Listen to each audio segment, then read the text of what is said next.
Hello. Yeah, my bed is a mess. That's okay. Let's talk what happened. 3.5 pounds down from the last week. So I weighed in at 173.5 on April 4th. These pants I didn't used to be able to fit in, and they feel pretty decent right now. Tight, but decent. Shirts have been fitting better, so I knew things were going the way I was hoping. The last week, and these are the things that I came up with. I wanted to remember that I love the benefits of salad, the energy that I get from it, the digestion I get from it. And so when my brain tries to tell me for whatever reason we're not making a salad, I go, nope, remember? We love salad. Just made this little sticky note so I could have it by my desk so I could read it a couple times during the week. Then also, I don't want to be too tunnel vision about work, and I wasn't, which was cool. Like, I still had the project I wanted to finish, but I didn't do that tunnel vision thing. So that was a success, I felt like. And I also wanted to remind myself that I want to build in oxytocin connection moments with my fam, and that's okay. So these are the things I wanted to remind myself of, because I think often when we think about what happened in the week, we think, oh, it's just something wrong with me. I'll never be able to lose weight. It's the medication I'm on or whatever. But no, it's this stuff. It's this little stuff that we can shift over time. One thing that was interesting to me for this week was I wanted to test my energy levels and see because what I had noticed was the week before, the week that I gained a couple pounds, was it 1.5 pounds or 2 pounds or something? My energy tanked on Thursday and Friday. Now, a lot of the times my brain gives me a thought error. Now I know it's a thought error, which is, oh, I'm just a solo mom parenting during the weeks. This is just because I'm tired, because it's a lot of work to take care of these kids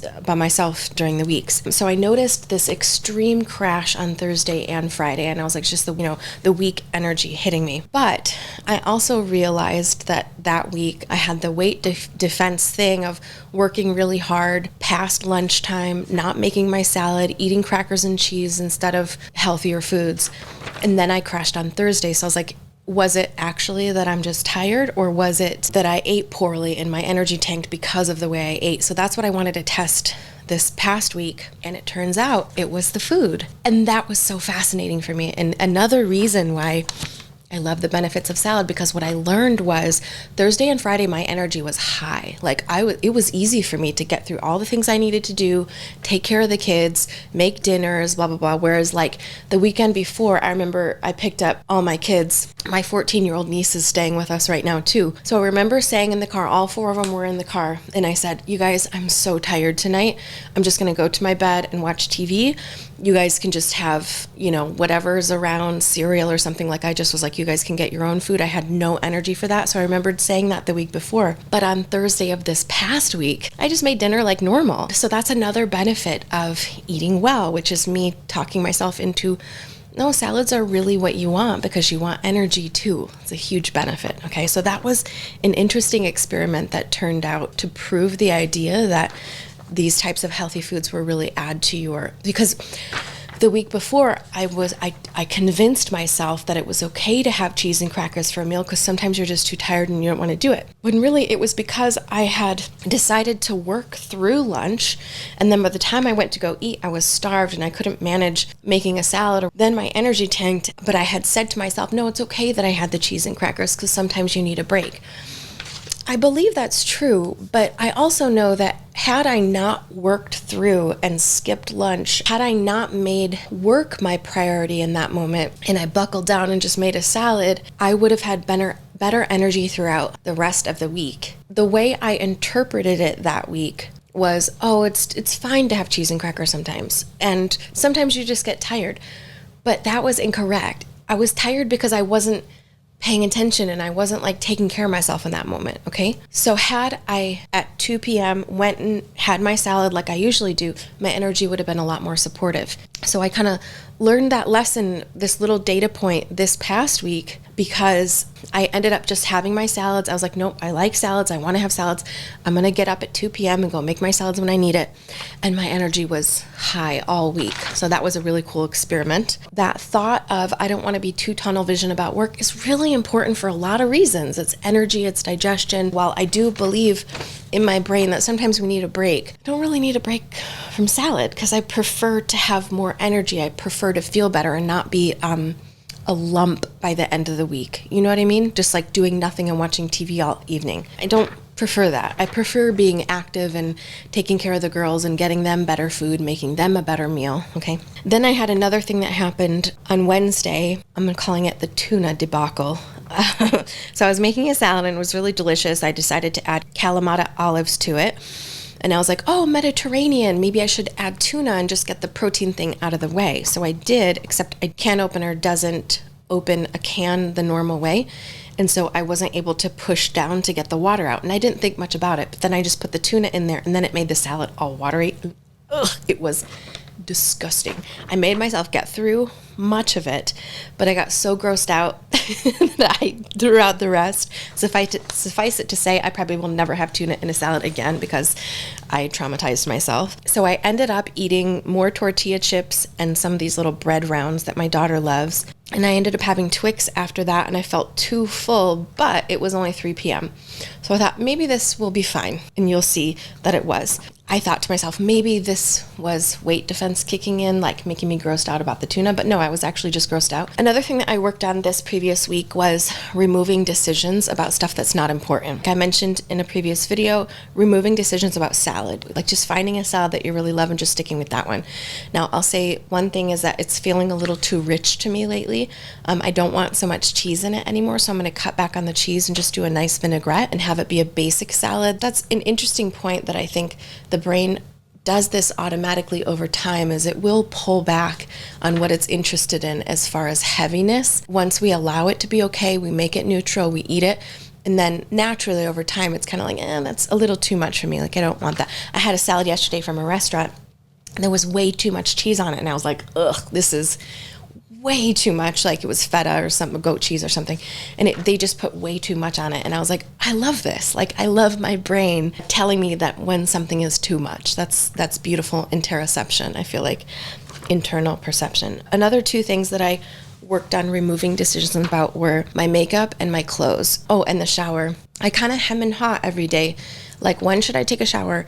What kind of makeup what color makeup am I going to put on? Like when I do my eyeshadow, I'm usually choosing between just regular brown or a sparkly brown or a lighter brown or this plum shade that I love. Do I want to put eyeliner on or not? And do I want it to be black or brown? And so as I was doing my makeup, I was like, this is too many decisions. I'm just going to choose one, and that's it, just like with my salad. So I chose the plum eyeshadow, brown eyeliner. I was like, what of all those choices, what is my favorite combination? And so I picked that. It was brown eyeliner, plum eyeshadow, and mascara. And I was like, you know what? I'm going to go faster if I just choose this every day. Like, I don't think about it.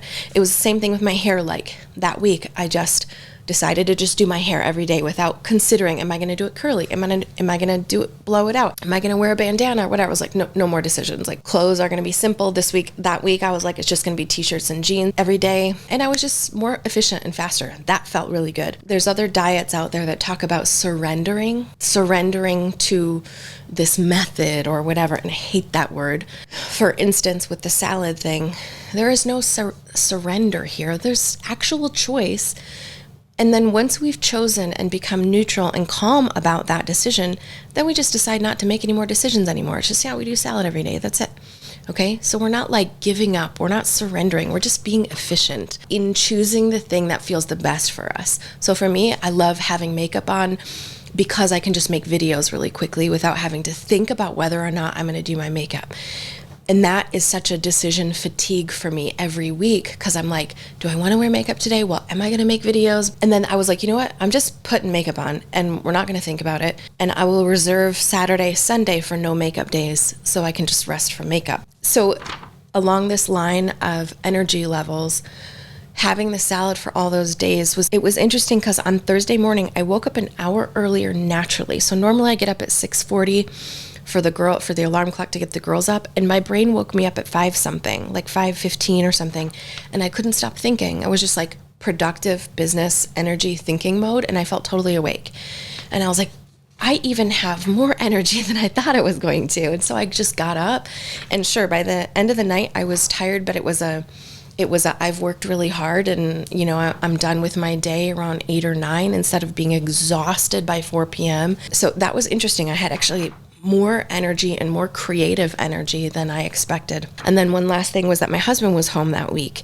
It meant also that he bought me Twix bars for 3 days in a row because he wants actually Reese's peanut butter cups, and he wants to have the excuse to do it because then he buys it for me and then it's okay for him to have his, right? So I ended up having those Twix 3 days in a row. And this was like a lot of Twix. These were like the king size ones. I had a question in my mind. I know that many of you don't eat this way, and that's okay. But you could replace the word Twix with anything else, like a Larabar or, something that's more nutritarian, dates and almond butter, whatever. And so the question is, for me over this week was, I wonder if I have to do my perfect, strict protocol, like my weight loss protocol of it's got to be protein shake and then some type of heavy protein and a big salad and then banana ice cream. Is that the only way I can lose weight? And what I tested this week was and found out, no, absolutely not, because I lost quite a bit, right? I was up to 177 the week before, and I was down to 173.5 without any extra effort and lots of Twix.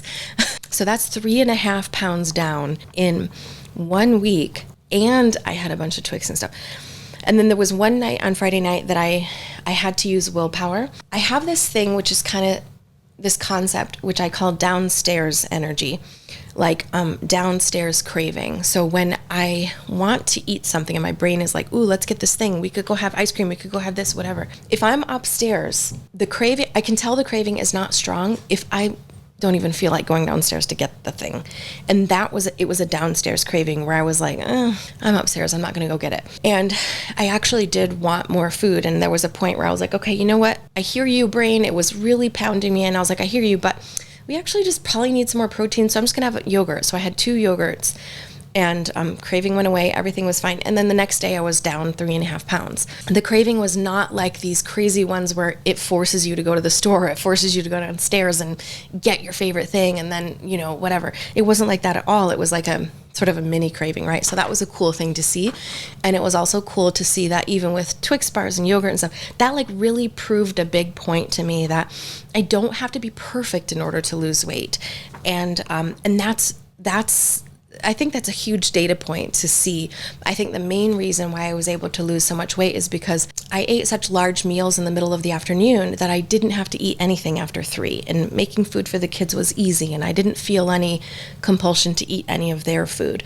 And so I honestly feel like my body is getting into a very, very strong, predictable rhythm now, trusting rhythm that this person's going to feed me. I don't have to give her major hunger at 6 p.m. anymore. I don't have to make her eat her kids' food because I know she's not going to starve me in the earlier part of the day. And that feels pretty solid to me. And I think it's proven by how the week went. So let's look a little bit at the numbers. So what we're looking at here is my iPad screen. I have just put the data from the app that's in my phone that I use to weigh myself every week. If you're listening to the podcast, you might want to watch the YouTube video at some point just so you can see the visuals, but I'll try to explain what I'm showing as I go. So it's saying that my goal is 127, which is, I put that in, it's maybe 135, somewhere around there. I don't know. Currently 173.5, this last weigh-in, and previous one was actually, this shows 176.8, but I didn't weigh again after I took the batteries out and re-weighed, and it was 177. So we're somewhere around here.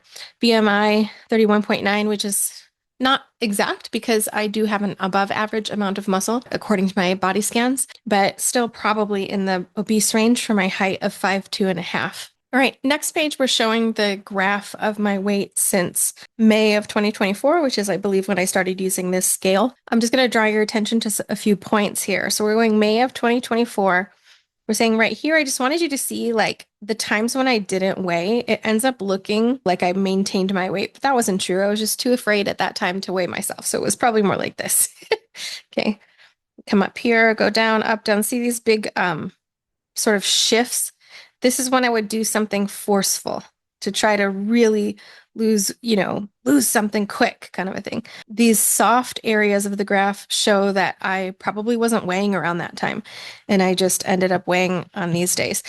This period right here is about when I started lifting weights. So I started going to the gym. It was like February of 2025. And you can see that my graph goes way up. Now, nothing changed about my food at that point. I was still eating a good amount of protein and I was lifting weights, but my weight went up. And then you can see over the course of, I guess, 2 or 3 months, it went up and then it leveled out for quite a while. And then right about here-ish is where I had my hysterectomy surgery in the beginning of January of this year, or the middle of January of this year.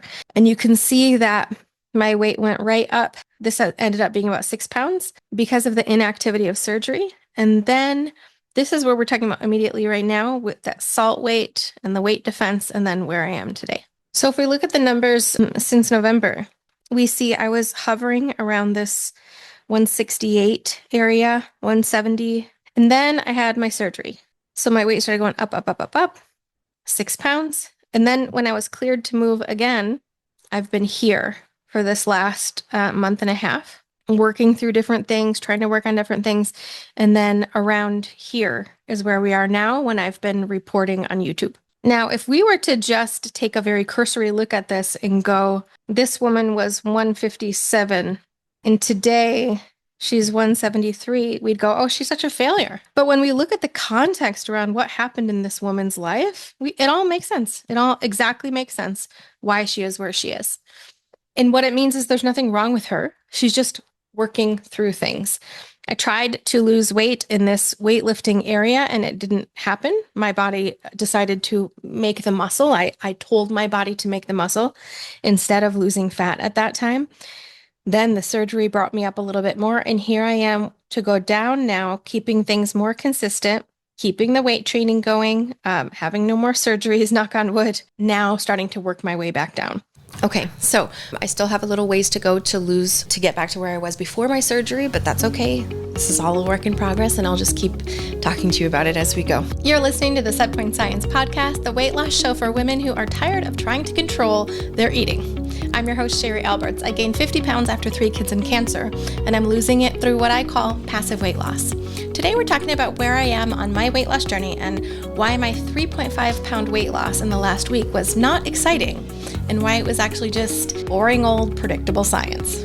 So looking at that graph of my weight, looking at that quick 3.5 pound drop after a week of scale errors, I want to dig into the actual biology of why this happens. Because when you see a line go up and then you see it plummet, your brain wants to call it like a miracle. I lost 3.5 in 1 week. It's super dramatic inside your head. But we've just practiced that. Because the problem is, if it's this miracle, if it's exciting, our day goes amazing and we're on this high, but we're inevitably going to fall off of that hard if it doesn't do the same thing the next week, right? We start needing this drama.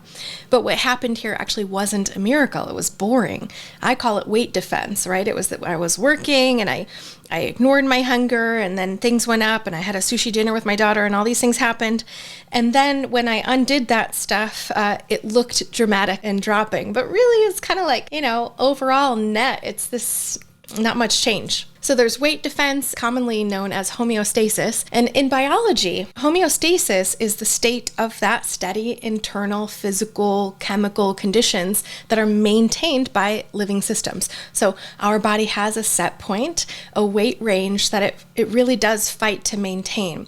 When I had my surgery and my weight spiked by 6 pounds, it wasn't actually 6 pounds of what we call adipose tissue, which is fat. It was inflammatory stuff, fluids. And then when I had sushi dinner with my daughter and I was up 3 pounds, that definitely wasn't fat. So for the surgery, it was this inflammatory cytokines and cortisol. And for the dinner, it was my body taking in more water to balance out the extra salt that I had. But if we see the scale and go, oh my God, I gained 10 pounds in a couple months, then we're going to likely go back off track for something that wasn't a real number anyhow. That's what I mean when I say a scale error.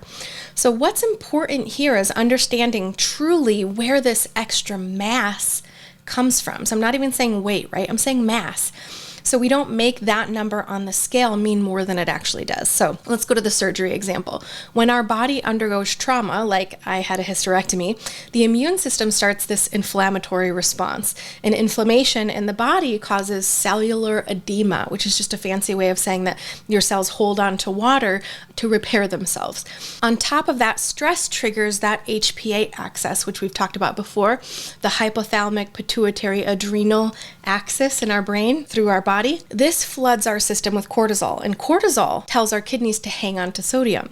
So that 177-pound weigh-in, that was like osmotic pressure, the salt in the water, the healing, the inflammation, that salt weight from the yummy sushi meal. It was in fact a scale error. So now, as we've done a million times though, if I had looked at that 177 and panicked or been like, oh, this is useless, this isn't going to work, see, I'll never get this. If I had then slashed my calories to like 1,000 a day to try to fix it by restricting something super, intensely, I would have then triggered what is called adaptive thermogenesis, which is like the body dimming the lights for a while to conserve that weight. So we often think of this as starvation mode, but that's like a Hollywood way, as this dramatic way of thinking about what's actually happening. Side note, even using the term starvation mode makes us act more dramatically in real life, which makes the whole thing unstable. So we're adding confusion and chaos. But no, adaptive thermogenesis is a well-documented survival mechanism where the body lowers its basal metabolic rate to match a famine that it believes is happening, right? That going down to 1,000 calories or doing a fast or something like that to really kick in the weight loss. But essentially what the body does is it dims the lights to save energy. So it makes us tired, it makes us colder, and it makes us really hungry. So weight gain, constant aggressive dieting like this, oh my gosh, I have to do a fast, or I really got to get this going, is what triggers the harshest adaptive thermogenesis, which makes it look like I can't lose weight. So what's the solution to this? Instead of this wild up and down thing, right? And note, the up here to the 177 actually wasn't wild. It was boring. It was just salt weight from surgery and cheese and crackers, the sushi the week before, I think it was. So what's the solution? We don't want these wild things. So we had a big uptick, and then we don't want to start slashing calories so that it goes wild again. What we want to do is to get good at having some maintenance moments during this process. So where the scale isn't seem to be moving or even maybe going up a little bit. This is a psychological thing we need to work on. And then physically, to create this result, we just keep doing what we're doing, staying calm. We see that number on the scale, we stay calm, we practice no linger, the no linger method, which is just stepping off the scale and going, okay, this is what it is. And then we avoid that huge metabolic crash of the body holding on to calories. We don't panic. In my case, I let the inflammation from the surgery subside over a few months. I let the sushi meal be okay, which takes a few days to get through that salt. I let the cheese and crackers be an okay thing. It takes patience with the scale, calmness, no linger, and then at some point, the body starts releasing again. But if instead we had pushed to, I gotta fast or something, adaptive thermogenesis kicks in harder, and then it's this up and down. So instead, what's the solution? We just keep doing what we're doing. Tortoise and the hare, tortoise style. Typical safety actions that we've been practicing every day. We don't change anything. A good amount of protein, regular meals, realistic protocols, meaning we allow the Twix, right? We allow the sushi meal with the daughter. We allow these things to happen, having some dessert. And then also not eating to overfull, which is something I teach us how to do in my program in Restore. We have distinct meals. We're not grazing all day. This predictable rhythm, the thing that the brain likes, which is being able to predict what's going to happen so it can calm down. And when the body senses that we are safe, we're not going to do this big fast because we had some salt weight on the scale or we had surgery. And of course the body's going to hold on to a little bit. We're not going to punish it for that. We're going to just keep giving it the same signals. Nervous system, the brain, the HPA axis, all that. It realizes that we are safe. We are a safe person. I don't mean we're safe in our body. I mean that we act safely. It starts to learn that we act safely, because acting unsafely, acting in danger is restricting calories again, right? But it starts to go, oh no, even if we have inflammation, even if we have extra salt weight, this person is still going to feed me regularly. When the body senses that we're safe and we're not going to be slashing calories, it's going to begin releasing weight as expected. Now, a thought that helps me when I've seen my weight go up for whatever reason or stay the same, or maybe it didn't go down dramatically like I was hoping, in my brain, I look at the number and I go, this changes nothing. Whatever just happened, this changes nothing. I think to myself, I still want to feed my body properly with rhythm. I want to keep it feeling safe. I know that feeding it properly and safely and with rhythm over time is going to yield weight loss in a matter of weeks. So it's okay. That's what helps me. So this week I didn't have crashes like I did with the cheese and crackers. And more importantly, I was practicing decision automation to protect my prefrontal cortex from having to do too much work. So the prefrontal cortex is the part of the brain that is responsible for executive function, our ability to make logical, long-term, rational choices. But here's the thing, executive function is a finite resource. We talk like willpower, right? Science calls this ego depletion. So every time I have to choose between plum eyeshadow or brown eyeshadow or this salad versus that wrap or this dressing or that dressing, I'm kind of burning through a little bit of that daily willpower.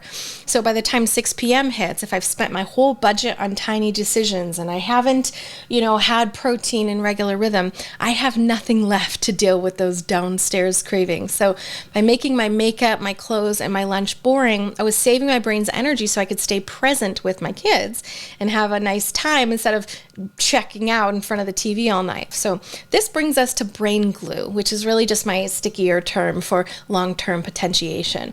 In neuroscience, there's a rule called Hebb's law, and you've probably heard of it before.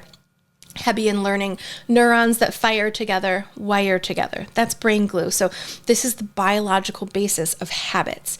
When you repeatedly connect a certain time of the day, like for me, 2 p.m., it might be 4:30 or 6 for you, but with a certain action, like making a salad, you're actually physically changing your brain. You're building myelin, which is a fatty kind of tissue that wraps around. It's a sheath that goes around those neural connections, making that signal move faster and more automatically. So the week before, I'd been finishing up working through the brain glue around skipping lunch because I'm working, because I'm making work too important, and then I end up feeling tired. And the reason that I'm good at this now is because the brain glue I have repeated so many times in the past. But for me, you're seeing the end of this, but I've been already working on this work pattern thing for years. My brain glue on this is pretty thinned out at this point. So that's why it felt simple for me this week to write a note and go, no, we're going to start building new brain glue, which is every time I'm in a major project, I'm going to build in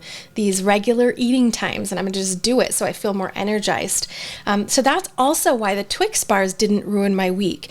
This is what I call in my program food neutralization in action. But the science behind it is actually something called cognitive dietary restraint theory.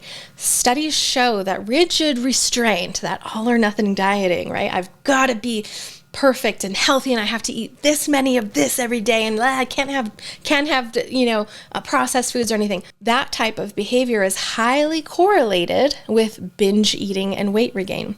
However, what I practice, which is like flexible restraint, where you can eat a Twix bar and not feel like a failure, actually leads to better long-term weight maintenance. We've talked a lot about this with the idea of reactance from psychology as well.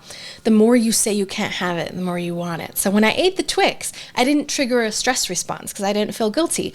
By the way, to produce that lack of guilt, I've worked for many years on this to neutralize all those foods that I eat, which is what I teach in my program and Restore. So now you're seeing the tail end of the work that I've done in my personal life. So anyway, because I didn't feel guilty eating the Twix, that parasympathetic nervous system, rest, digest mode, it stayed active. It didn't go into fight or flight. So I could actually hear my body's satiety signals and I didn't need 10 Twix bars like I might in the past. I had a feeling of enough because the food wasn't that forbidden fruit. So this past week proved to me that weight loss isn't about surrendering to this rigid plan. It's about knowing that I can have surgery, I can have a husband who brings me home candy, and I can be a solo mom with lots of stress and activity. And as long as I maintain my safety and my rhythm, my body will cooperate. Now, slightly unrelated, but it's an important note that I want to make for this week. I want to be clear for the women listening. You might see comments in my comment section from people saying that interest in learning how to do permanent weight loss is obsession or diet brain. You might see people trying to flatten yours or my struggles and say things like, stop making it so complicated. It's easy. Just do X, Y, Z. Just eat less calories. Just become nutritarian again. Just do this. Just do that. But this is exactly why so many women stay stuck, because their real struggle keeps getting dismissed instead of understood. Pretending this is simple only creates more shame and more years of stuckness. But the truth is, simple and one answer is not how real behavior change works for most women, especially after years of dieting, restricting, struggling, and trying again. No, scientifically, we know that real behavior change happens through understanding repetition, working with our real patterns over time, and gently reshaping them to our own, what I call rhythm print, which is like a fingerprint that fits only you. Another thing is that it's also okay to care about your body and want to make changes to it.